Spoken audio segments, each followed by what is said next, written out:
CPI just dropped. Oh my gosh, this is so exciting. I'm so excited. Is that right? Is it now? Hold on. 8:30. Hey, come on, report. You're supposed to be working. 410, next release, 8:30 today. What are they doing? Oh boy, that now somebody's front running all this stuff. Good morning, everybody. Good morning, Cheryl. Good morning, Florida man. Good morning, Karen. Veronica, hope you guys are doing well. Nice that you are in Palm Springs. I am here. I am in Maryland. It is it is something. It is something. What is going on with CPI right now? What is All right. Bear with me. It's gonna be one of these mornings. I can feel it. Like everything is not working today. Twitter's not working. This is just awesome. I love technology. The hell is going on? Oh boy, I love this stuff. Nothing, nothing, nothing. 1 second. We're still going. This is awesome. We get to do things live and just ramble on and just sit quietly. And we can wait for everybody to get in here anyway. There's only 60 people. Latest. CPI came in at 3.8 above the 3.7 consensus. That is exactly what I was looking for. And finally, this thing did finally come through. All right. So, two real important things. And we're going to dive into this because I want to go through about 4 or 5 different data points that I think are extraordinarily critical today. And if we don't assess them now, then we're not going to get to them at any point this morning. I'm going to get very, very swamped. All right. Good morning, Mike. Good morning, John. Irene's here. Steve's here. Aussie James. Core up 2.8. Hey, guys, we're killing it. Again, I continue to argue that maybe it's possible that we just decided that 3% is the target rate. Remember, we did have a bunch of people like the head of Alliance and Paul Krugman were arguing that we should just capitulate and just give up, and that'll just be it. All right. So let's take a look and let's dive into this. And we're going to do the good, the bad, and the WTF because I'm going to figure this stuff out pretty quickly. I don't like having to read this thing, but 38 pages of just chaos. All right. So what do we got? Page 1, we're going to look at a couple of things. I'm going to want to look at vehicles probably. So vehicles. There you go. Oh, look, conversely, the indices for new vehicles, right? And we got this whole concept. New vehicles declining 0.2% in April for used cars. That's good. Medical care down 0.1. Communications down 0.2. Used cars not changing. Goods deflation is continuing in key categories. So all items rise 0.6 in April versus 0.9 in March. That's our headline number right here, right? The index for energy up 3.8%, accounting for over 40%. That makes sense. But once again, that is the challenge. The bad stuff here is pretty easy to see. It's going to be in your core. Your core number is the number that we just continue to shift on a monthly basis, up 0.4%, sitting right, where are we? Right here. All items less food and energy because you don't need to eat and you don't need to heat your house, up 0.4% in April. Yikes. After 2 months of 0.2%, yearly going 2.6 to 2.8. All right, go to page 3. That will take us to all items less food and energy and take us to probably what, third, fourth paragraph? Index for food is up 2.9% at home. Fruits and vegetables up 6.1%. I need to buy myself a garden. Shelter and heating up 0.6%. OER up 0.4%. Rent up 0.5%. Lodging away from homes 2.4%. Food at home 0.7%. Beef up, not good. Vegetables up, not good. Non-alcoholic beverages. Who wants that? Get that out of here. Energy, here's the real one, 17.9%. There it is. There's your energy index, and that is the dagger in this report. Energy drove 40% of the monthly increase. Energy section telling us right now you have a 6.1% in electricity Yikes. Gasoline up 5.4%. That's seasonally adjusted, by the way. NSA 11.1 for the month. Year over year on gasoline, 28%. And telling us once again that this is a challenge. Airline fares were up 3%, 20% year over year. All foods, less food and energy. Fuel oil up 5.8%.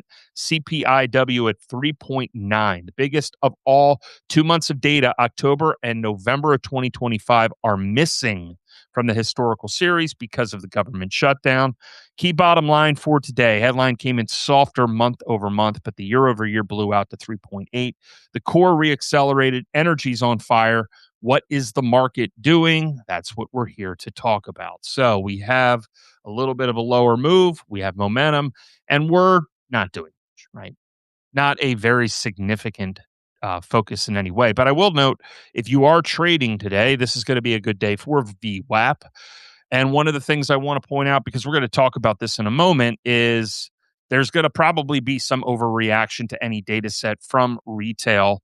But we're going to talk about why CPI really doesn't matter right now. We're going to talk about PPI as well. Yes, the program has begun. Doug, what is going on? XLE's not doing up. Just give up on the Fed dealing with jobs. AI is taking them away anyway. Morale seems very high. All right. So look for a reaction today out of this news. Remember the SPX, you're using volume weighted average price. That's your blue line. And we're looking for a reversion on the day. All right. Here is the conversation that we need to be having today. This is about the idea that this is a mechanical melt up, which we've been talking about for the better part of a couple of weeks. But the thing that I want to highlight today, and I really want to dive into, is the concept here of two major events that are transpiring at the same time and why the melt up can and very well may continue for the much more foreseeable future. And we're going to discuss one chart that has absolutely captured my imagination, and it is this one. It goes back through Netscape. This is 858 days since Netscape in 1994 and the market that built out and the huge gain that transpired versus ChatGPT at the end of 2022. And as you can see, it doesn't necessarily match, but it certainly rhymes. And the question is this the beginning or are we at the midpoint of a broader build out that can continue to accelerate? And I'm going to explain why momentum can and may remain a lot stronger for the foreseeable future. Let's dive into this key thing here, right? Key thing that we always look at each day, which is our update from our report that went out at 8:25. All right.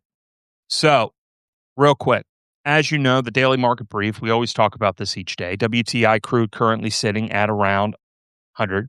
CPI was expected at 3.7. We came in lower than expectations. And the thing that I want to discuss is, even though, yes, you got Trump moving on, I want to talk about this concept of the impossible trinity, because I clicked on something by accident yesterday and ended up in Capital Flow's room. And I was listening to them talk and I said, oh, wow, a lot of this sounds lateral to a lot of the things that I discuss. And it's something that we've been circling all year, but I think they did a really great job at breaking this down. And I want to discuss on it because a lot of this goes back to the 2026 outlook that I put out.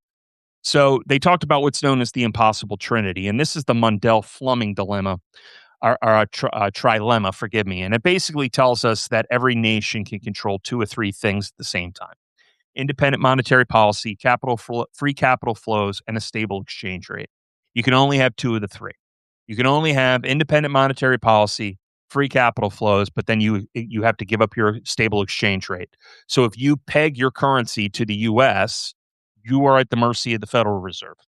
If you restrict capital flows like China, you may stabilize your exchange rate and you may maintain your monetary policy, but you effectively constrain capital flows into your economy. So this goes back, it's very academic, and the US picks open capital and independent monetary policy, and the dollar floats internationally. But it is important to note that the US dollar does get a little bit of a benefit of a doubt because its currency status cushions the bill. So foreigners want the US dollar for trade, debt service, and reserves. This is really important. And I want to just stress this because this is going to explain why this rally can last a lot longer and potentially take us into 2027, even in the face of a liquidity cycle that feels like it's tightening.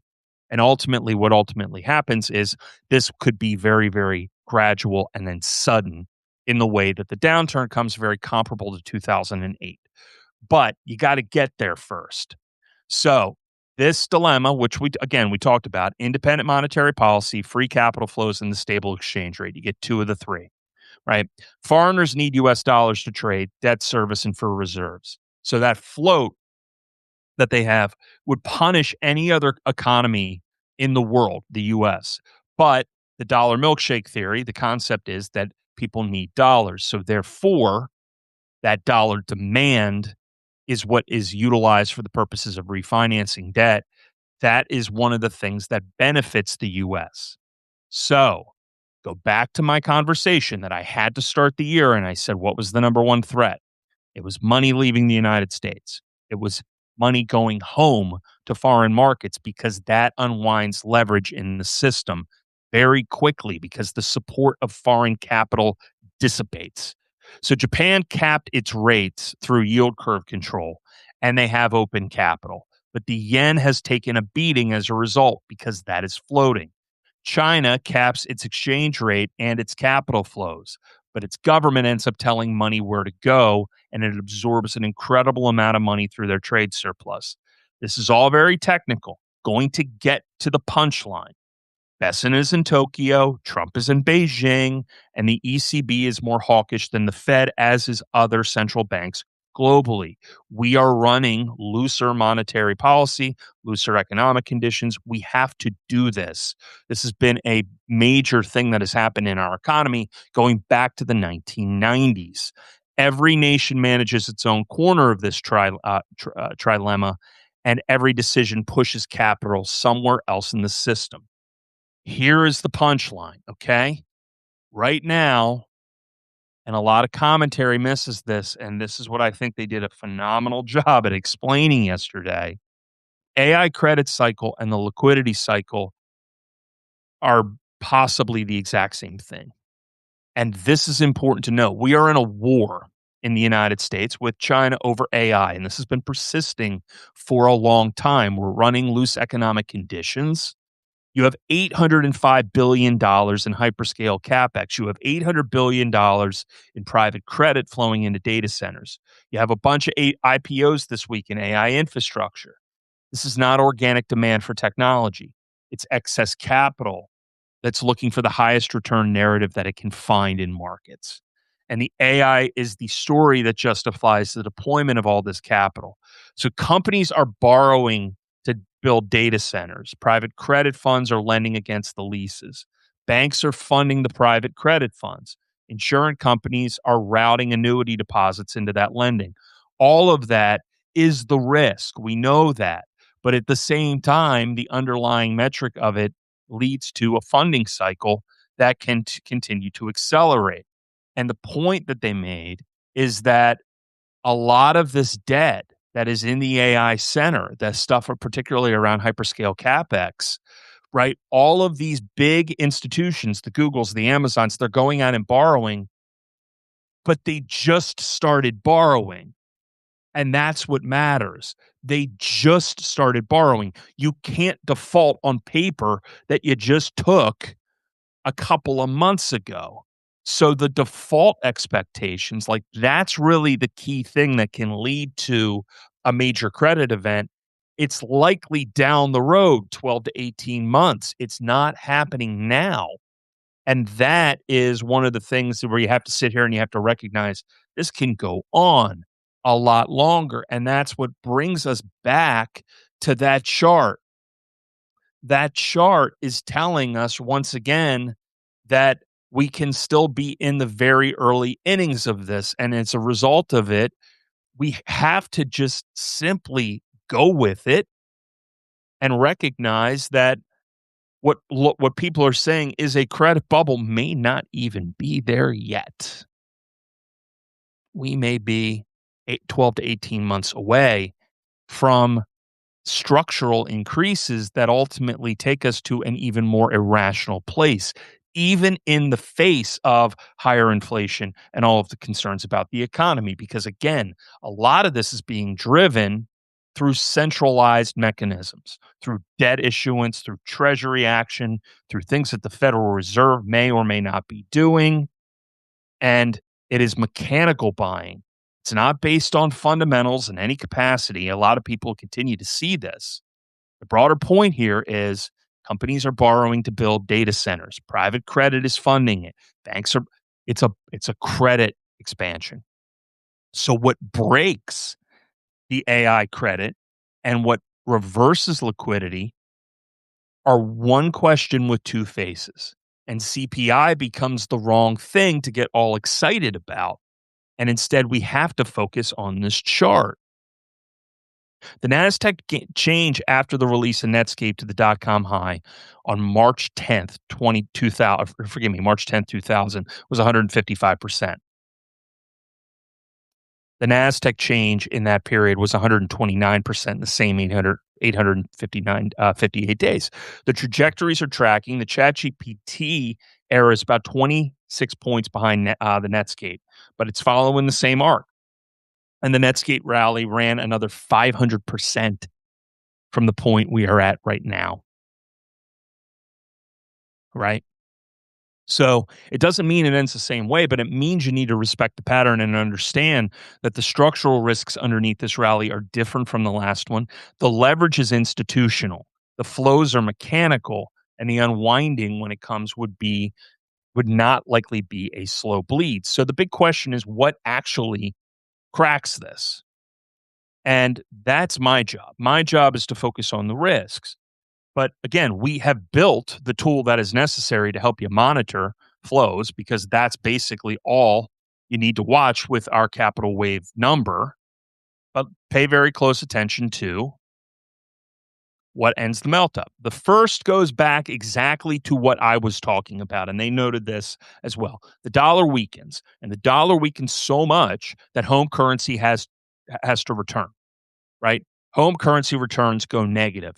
And what happens is you look at Japan, for example, and their interest rates rising, they turn around and they go, wait a minute, like our dollar holdings are weakening. We are going to take this money back and we are going to invest in our own interest, our own bonds, because we don't want currency risk. That leads to hedge ratios adjusting, and that leads to sovereigns exiting. And once that money leaves, that's where we get into those mechanical flows, the things that lead to leverage unwinding in the financial system. It leads to those kind of forced exits that we saw back in April of 2025, maybe 2020, maybe even more significant. The second thing, which they highlighted, and they highlighted very well, which was the AI debt cycle breaking. And that is the hyperscalers guide down. Private credit funds gate, lease economics start to crack.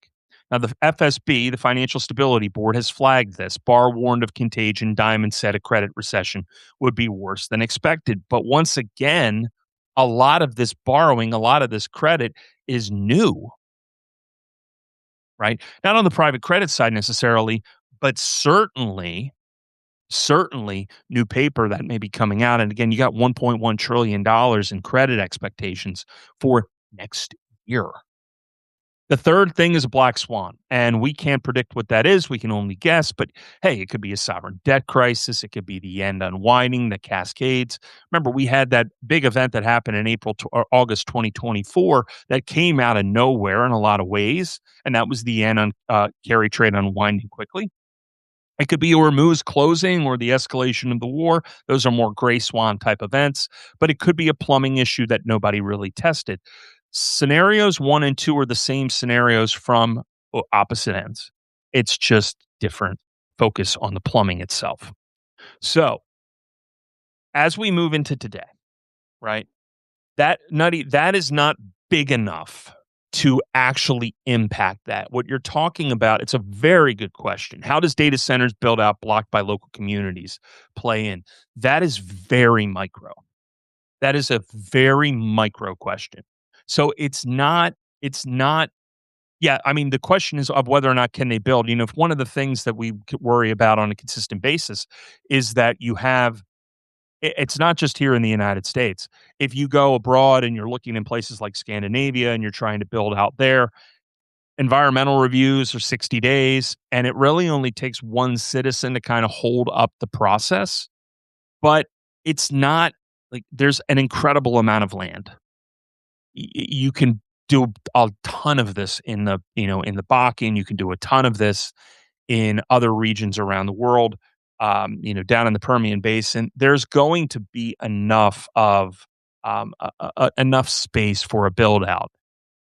Those are just kind of headline levels that I don't think necessarily are as significant as a as a credit issue. Remember, stalling in the build out is one thing, but a credit issue is really the thing that cracks things because that's the plumbing of the financial system.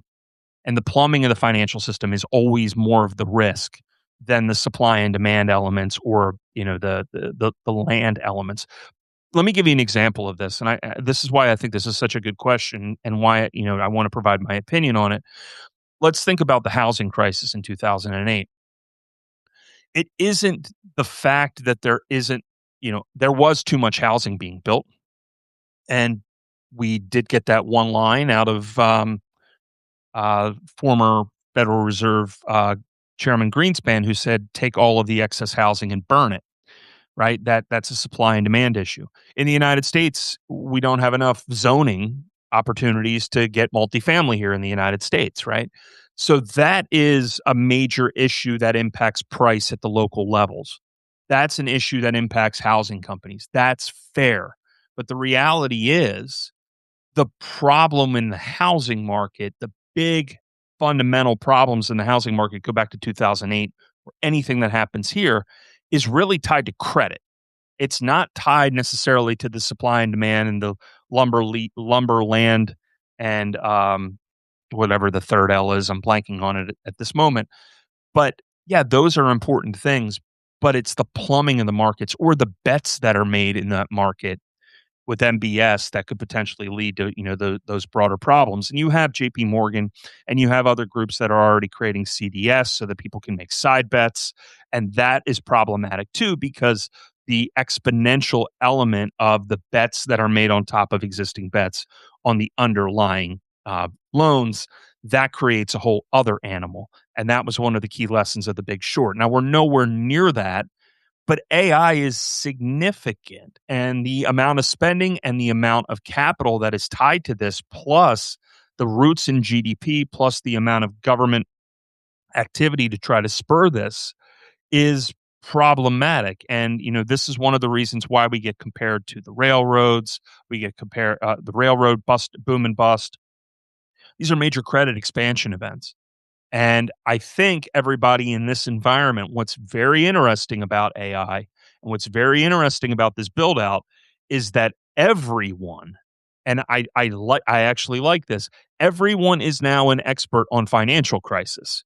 So people see it. People know, hey, this is problematic. And it's funny because everybody who is in the game of AI, everybody who is in the game of private credit is telling people like me, people like you, to say, hey, you're being too hyperbolic, or you don't understand what's going on. And we just say, no, we've read enough history to recognize that the more you put your foot on the gas and the more valuations disconnect and the more that debt disconnects from reality, that eventually it doesn't end well.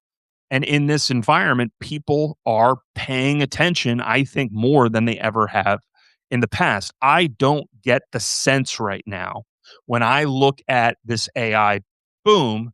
There are a lot of people who are on board and they're riding it, and they should, but that's more of a trading focus. It doesn't seem to have this long-term viewpoint that this can go on forever the way that other bubbles in the past, I think, have. So I think people are a little bit more alert than where we were, but once again, people are also watching TikTok videos about dancing more than they are watching me.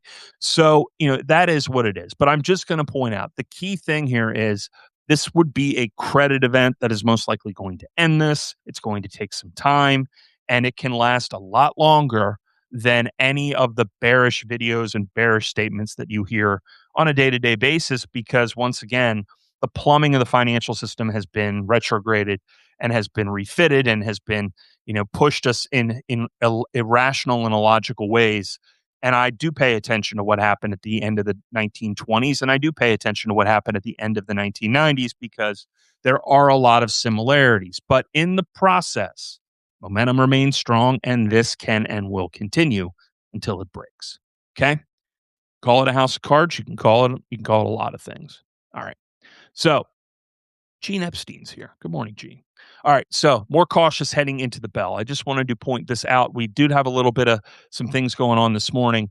Core things, right? We're coming into this morning because we've seen a little bit of a pullback, not a huge pullback, but a marginally financial number, right? A financial number, a marginally small shift in the cap weight, right? So the cap weight has pulled back a little bit. And I noted, if you were listening to what I talked about in recent days, we had seen an extreme level in the cap weighted number that rivaled where we were back in early January of 20, forgive me. Yeah, early January of this year, early November of last year. And in both cases, we ended up with some short term selling that some of it kind of became a little problematic.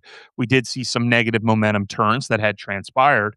But I do just want to point out right now that we're going to continue to monitor this and note that, again, it's just a matter of there wasn't enough buyers up here. Consumer cyclical energy, basic materials, and utilities are under pressure. And that's very important, as always, because as we know, momentum is being driven highly by just a small number of stocks. That's evident here. But the consistency, the buying pressure has not been as pronounced in the last couple of days. So we're kind of in a range bound environment and I'm trying to get into something. So give me a moment. It's very hard to walk and chew gum at the same time. I will say that. There we go. Come on. Go through. Good. Okay. So stocks that are breaking out, breaking down. You see Intel still at the top of the list. Datadog, it's all tech. On the downside, Zoetis, EPAM, TC, I mean, it's all the same stuff. Nothing's really shifted. This EPAM, this MTD, and this CTH, Cognizant Technologies, that's kind of been the more positive focus for us.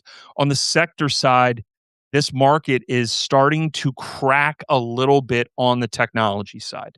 And I do want to just note that. And it's largely on the back of the fact that you're seeing the number of breakdown stocks start to pick up a little bit in this environment. So right now we have a pretty wide number, plus 40. On the Russell, though, you see the Russell number has come down pretty sharply. We were at 135 on the cap and a little bit of a pullback here. Why does this matter? Because this is starting to feel a little bit like that August 2024 period where suddenly you had the concerns around Japan. We're going to see if they walk back and give us a little bit of a reprieve. Well, that's why Besant is in Tokyo.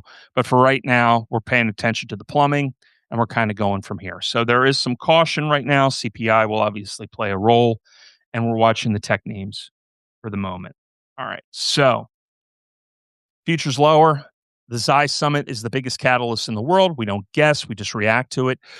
Once again, the gilts highest since 2008. Remember, we've talked a little bit about how they plan to shift toward that focus on short-term, their own T-bills. We are above trust levels. Starmer's under pressure.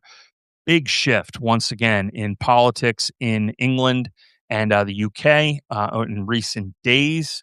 That's going to raise some questions about their debt. Once again, we're above the trust levels. They will have their own standing repo facility.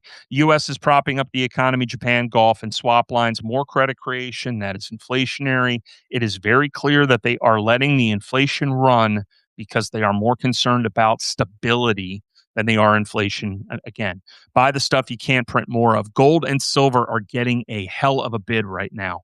And it's starting to feel I want to note you want to pay very close attention to the GDXU and the SILJ.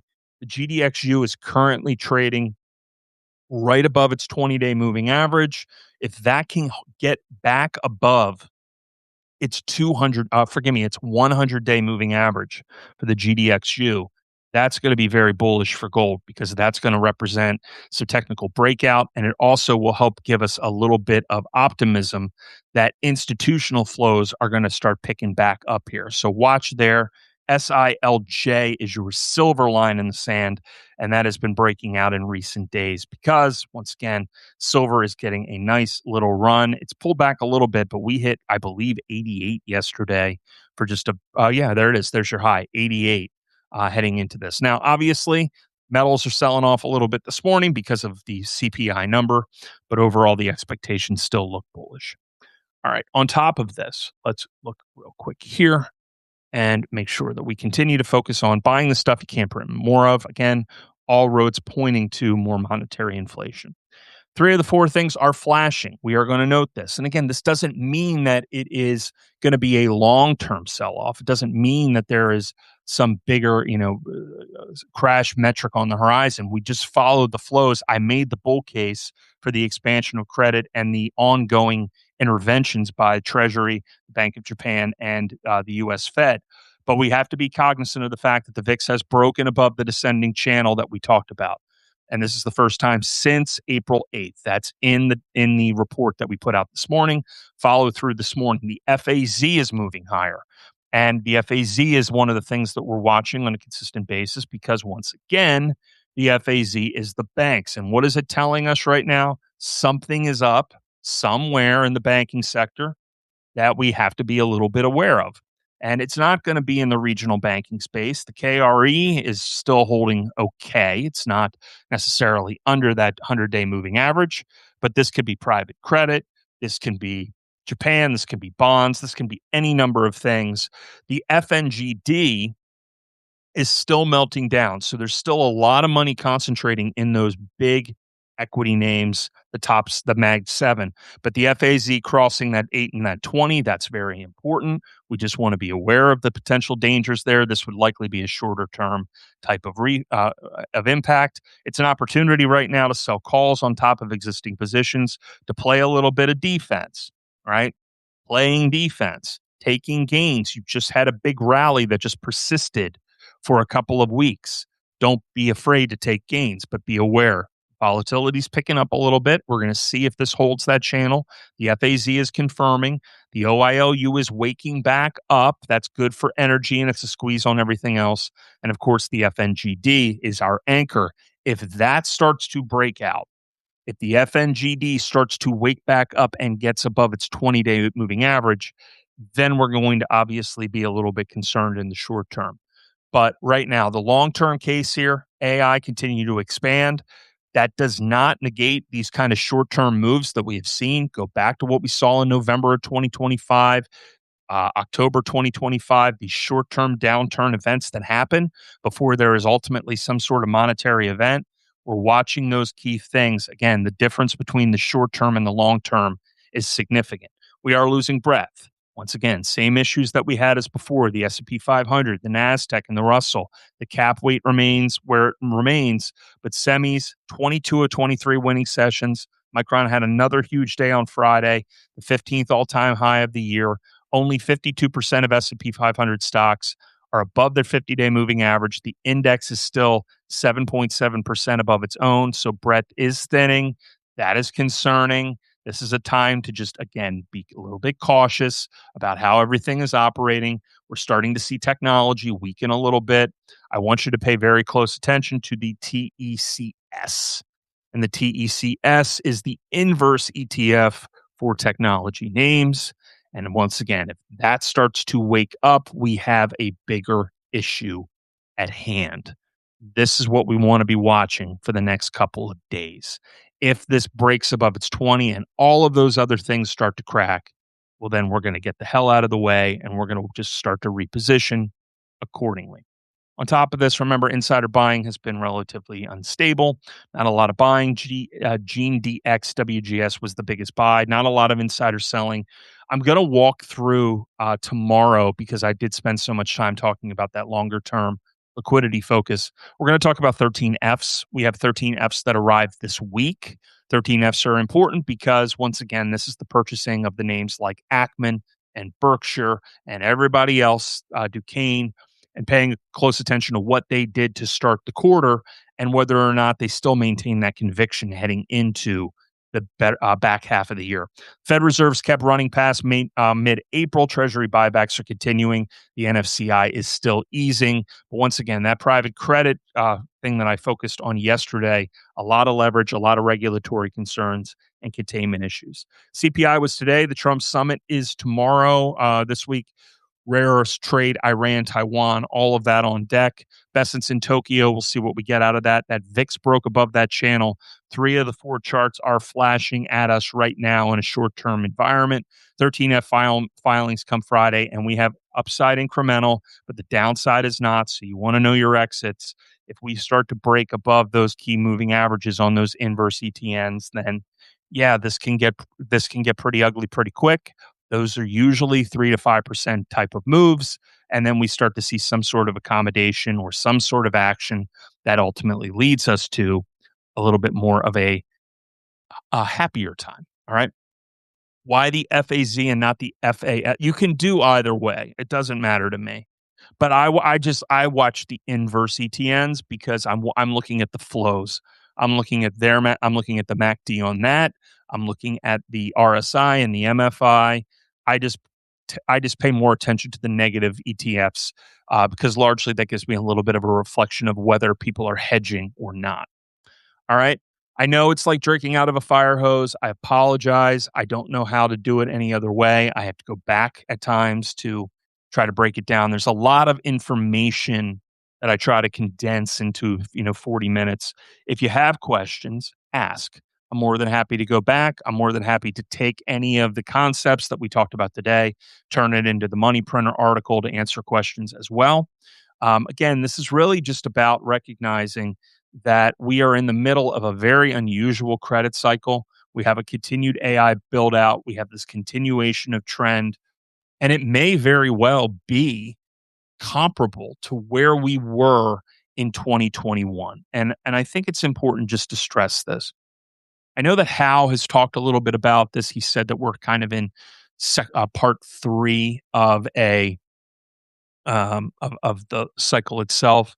I've kind of viewed it more toward 4, and I'm doing that because I'm looking more internationally, particularly as other central banks are now starting to suggest tightening elsewhere in the global economy. But on top of that, the thing that I think is really important as we assess this is we have to go back and we should look at 2021.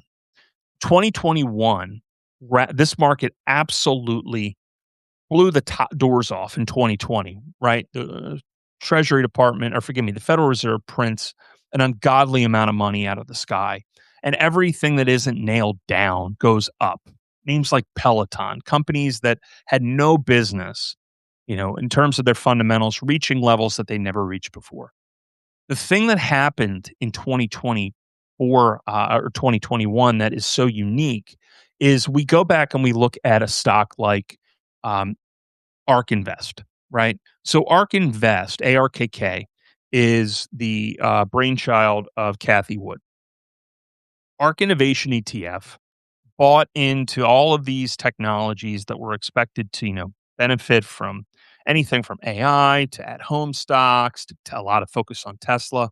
And it absolutely runs, and it runs, and it runs, and it runs. And there's 2 tops in the equity system that year. The first was the speculative. ARK Innovation ETF tops out in February of 2021. Everything that was kind of like that at-home stock topped in that period as well. It's that January, February 2021 period. And the other stuff bleeds off. But interestingly enough, that whole year, the S&P 500 actually did fine, and it continued to burn higher to the end of the cycle. And that's where interest rates started to rise. That's where there were questions and concerns about the gilt crisis. But what happened was there was a fundamental crowding in the equities, particularly the Mag 7, over that last 8 to 9 months. So the S&P 500 moved higher. It was all on the back of a handful of stocks where funds were leveraged. We were seeing a continuation of that trend. All of the stuff that was junk got beaten up. But the big stuff that all the leverage funds and all the hedge funds and then the crowded trades, that carried on systemically through that year. And it broke on monetary policy. It breaks on the backside because we realize, hey, we actually have to raise interest rates. Hey, this is going to impact collateral quality. This is going to impact leverage. The market really pulls back in 2022. But there's two different classes of stocks. There's the Mag 7 and there's everybody else. So in this environment, that breadth, people are going to warn about it. It can go on for a lot longer. It can go on for multiple quarters, as it did as that cycle was ending. So it's very important to just keep this in mind that once again, a handful of equities can just continue to bend this thing higher. And that's one of the key reasons why we added the cap weight, because the cap weight is telling you really the weight of the index itself. Just a handful of equities are pulling this higher, even though the underlying numbers are under pressure. So I do think that if we do get a little bit of a shift here in the equity markets relatively soon, you're going to likely see the EW go negative first, and then the cap follows. It's not going to be cap that takes it first. It will be the other way around. So you'll see, I think the EW start to continue to drop, but the cap weight will remain elevated, and that's going to kind of create a lot of frustration for investors if this market can continue to hold up and kind of trade in a range-bound environment between 7,200 and 7,400, even in the face of a lot of these pressures. All right, it is 9:12. If you have any questions, I got 3 minutes. Aside from that, I got to jump because we have to get this out by 9:30. I hope everybody has a good day. I know that this was a lot. I hope you got a lot out of it. If you did not get a lot out of it, then that is on me. Thank you very much, as always, and I will shut up now. Why don't data centers recycle water? I don't know. Is that a joke? Is that like a joke my kid would tell me?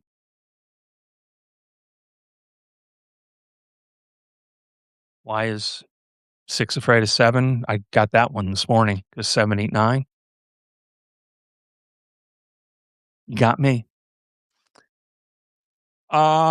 If everybody has a data center, doesn't an oversupply reduce the expected value of them? Not at the moment, because compute is one of the constraints.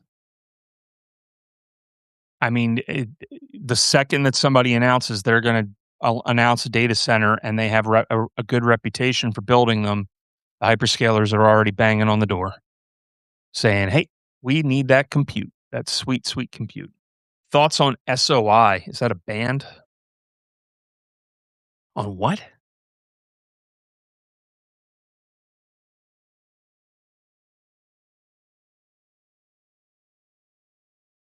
Day soy?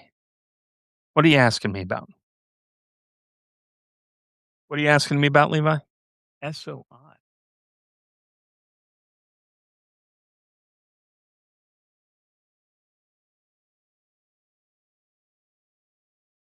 What am I looking at? You're not asking me about something in France, are you? Oh, I wouldn't even know where to begin. I wow. I actually don't have a data set open right now, to pull that. I'll look into it.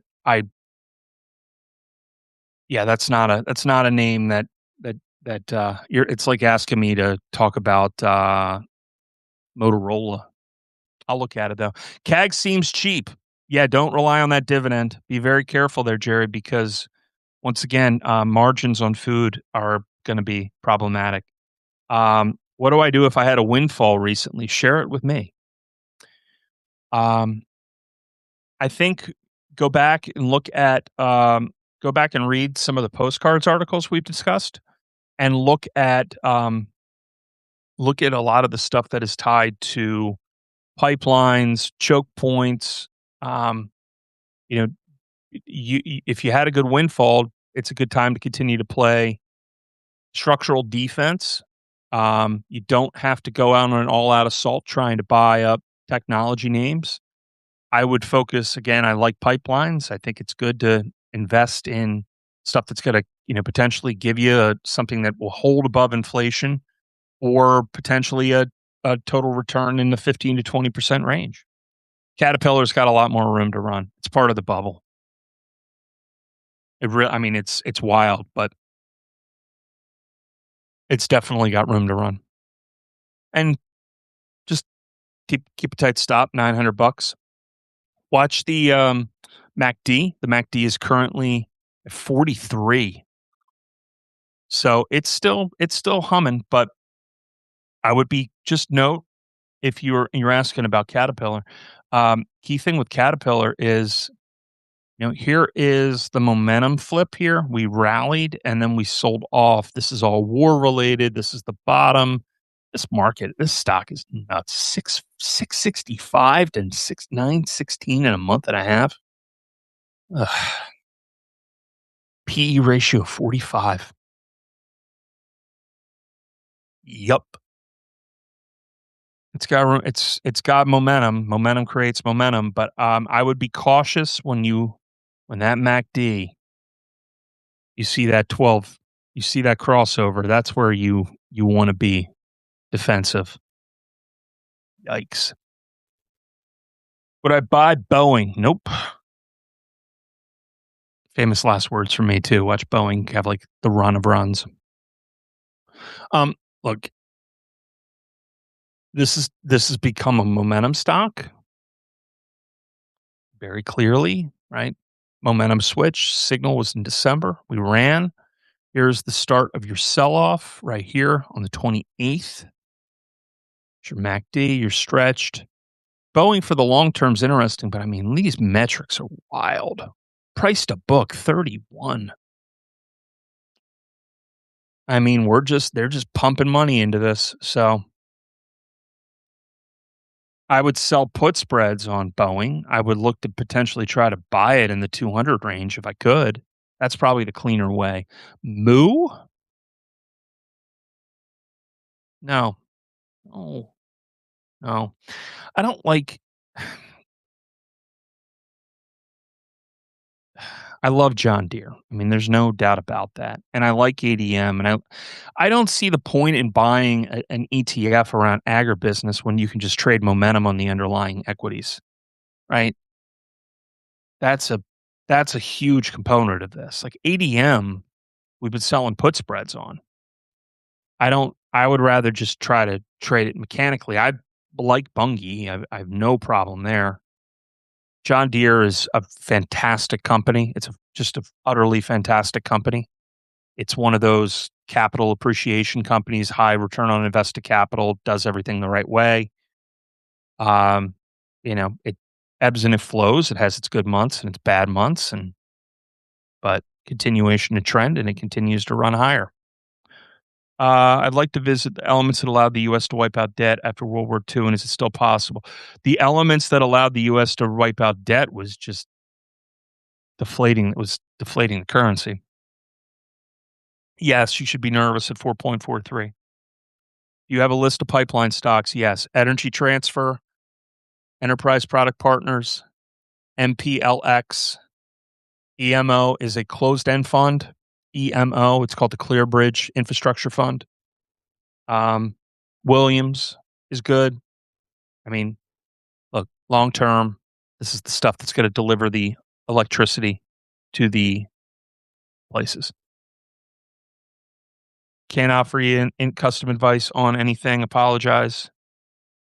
CNQ is a nice dividend, but the pipeline, there you go. All right. Let's turn those Spirit planes into data centers, everybody. All right. I got to jump. SRV, once again, I've talked about, I mean, yeah, SRV is great. SRV is a position in the, um, portfolio of postcards, and it's been a nice runner. But you can, again, go through the fund itself, and you can take a lot of those names out. All right, I gotta jump. It is 9:20. This has to get out, and it's gonna take 10 minutes to render, and then everybody who's not here live is gonna yell at me, and that's kind of the one problem that we have doing everything live in the morning. So, I hope everybody has a great day. We'll catch up on the other side. See you tomorrow. Stay positive.